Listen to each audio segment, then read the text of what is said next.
uyingiz yonadi, shu xatolarni qilsangiz va videoni oxirigacha ham ko'rib tushunmasangiz. Korobka holatdagi uyingizni remontini boshlaymiz. 3-qism. Elektrika xato qilsa, qilgan hamma remontingiz bir teng. Elektrik xato qilishga haqqi yo'q. Ishini yaxshi bilgan ustalar kommentariyaga plyus qoldirsin. Elektrikadan pulni tejash xuddi mashinangizni moysiz haydashga teng.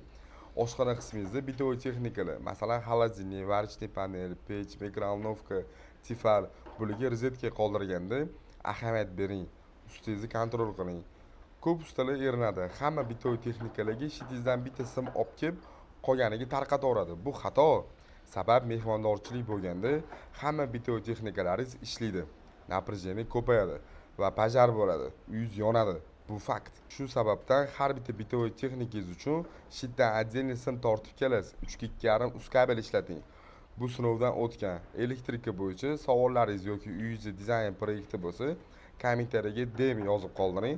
Hisoblab narxlarini yozib beraman.